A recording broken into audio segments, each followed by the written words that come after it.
ये बार क्या अहमदाबाद में मीटिंग थी एक, अहमदाबाद वाली उस मीटिंग में सुभाष चंद्र बोस आए हुए थे।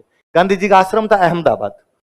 गांधी जी ने मना कर रखा था कि आश्रम में कोई भी चाय नहीं पिएगा, नशा बंद। डोकरे खुद पीते नहीं थे, बाकियों का भी बंद करवा रखा था। सुभाष बंगाली आदमी, चाय पीने के शौकीन। सुभाष ने इधर उधर देखा, चाय की थड़ी नहीं लगाने दे, गांधी जी तो पास में गए। तो उनको लगा यार क्या किया जाए। तो सुभाष ने, जो गांधी जी की पत्नी थे कस्तूरबा गांधी, उनको जाके कहा कि चाची जी ये व्यवस्था तो करो थोड़ी। चाचा जी तो नहीं पीते, आप थोड़ी व्यवस्था तो करो। चाय, कस्तूरबा गांधी खुद चाय के शौकीन थे, वो डोकरे से डरते नहीं पिए। तो उनका बेटे आज तो तू अपने 3 बजे रसोई में आ जाना, माँ बेटे चुपचाप बना के पी लेंगे अपन, पता ही नहीं चलेगा बाहर और किसी को बनाना। ठीक। तो 3 बजे सुभाष रसोई में गए, कस्तूरबा ने चाय बनाई, दोनों बैठे बैठे पी रहे अपने। इतने में गांधी जी अंदर आए को सामान लेने। तो गांधी जी ने कमरे में सामान ढूंढा, नहीं मिला। तो उनको लगा यार पत्नी को पूछ लेते हैं, पत्नी कहाँ होंगी, रसोई में होगी। तो वो रसोई में आ गए। जैसे रसोई में दोनों ने कप कुप छुपाए अपने। तो गांधी जी ने सुभाष के सिर पे हाथ फेर के कस्तूरबा का, अच्छा लड़का है, बहुत अच्छा लड़का है, और मुझे पता है ये चाय पीता है, तो चुपचाप यहां अंदर बिठा के पिला दिया कर, बाहर किसी को मत बताना। सुभाष बड़े राजी हुए, और सुभाष को लगा यार गांधी जी ने मेरे लिए नियम तोड़ दिए। ऑब्लाइज, ऑब्लाइज होता है ना बंदा कि भाई मैं कहूं मैं ये काम नहीं करता, पर यार देखो तुम मेरे खास हो, तुम्हारे लिए मैं काम कर दूं। तो आपको लगता है यार सर कभी नहीं करते, ये काम आज कर रहे तो बड़ी बात है, मेरे लिए अच्छी बात है। सुभाष बड़े राजी हुए। अब 2-3 दिन अधिवेशन चला, सुभाष अंदर बैठ के चुपचाप अपने चाय पी लिया करते।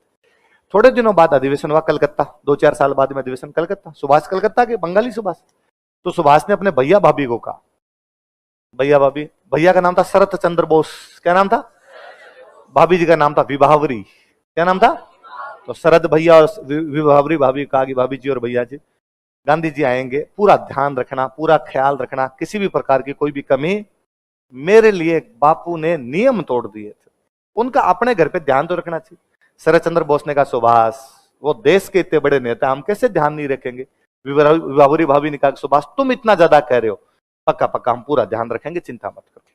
गांधी जी जहां जाया करते थे ना, उससे पहले गांधी जी के पीए जाके सारी व्यवस्था देखते। गांधी जी खूब सारे पीए थे, मणिलाल कोठारी, महादेव देसाई, ये जाके व्यवस्था देखते कि क्या क्या व्यवस्था है वहां पे। मणिलाल कोठारी ने वहां पहुंचे, महादेव देसाई गए, महादेव देसाई ने जाके व्यवस्था देखी। शरद चंद्र बोस से पूछा कि भाई हाँ बताओ, बापू के रुकने की जगह बताओ। उनका ये देखो ये रूम है, पूरा नीट एंड क्लीन, ये रोशनी भी आएगी। गांधी जी का था भाई मेरे रूम में रोशनी आनी चाहिए सुबह सुबह, ये सनलाइट आएगी, चिंता मत कीजिए। ये गांधी जी का सोने का बेड लगा दिया हमने, ये चेयर रख दी, ये टेबल रख दी, ये टेबल लैंप रख दिया, ये गांधी जी के लिए एक लाठी रख दी, ये लालटेन रख दी, सब कुछ नीट एंड क्लीन है।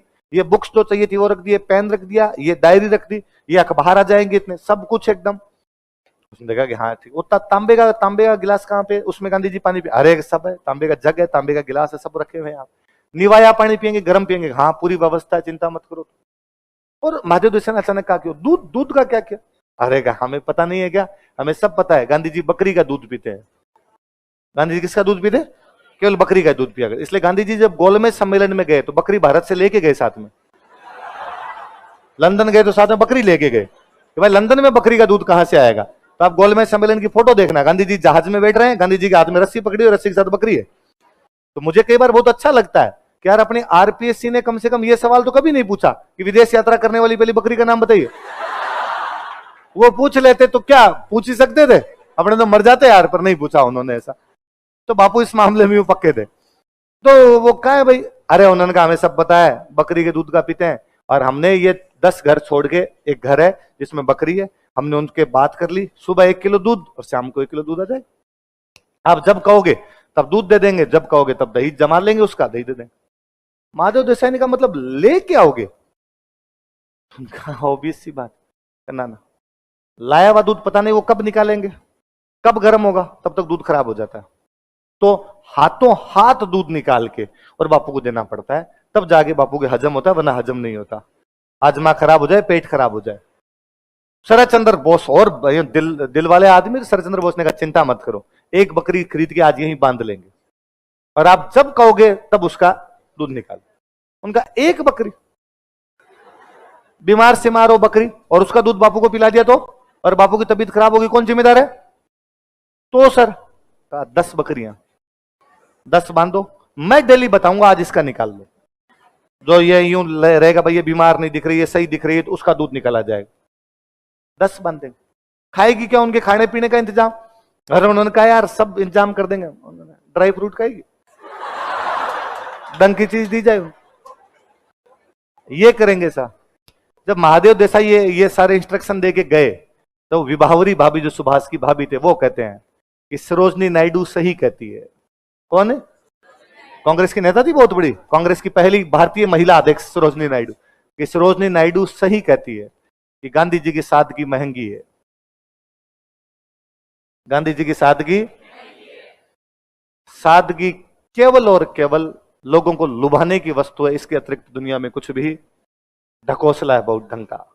पर भारतीय जनता इन ढकोसलों में फंसना बेहद पसंद करती है, इसलिए हर युग में कोई ना कोई ऐसा आदमी आके भारतीय जनता की नब्ज पकड़ ही लेता है।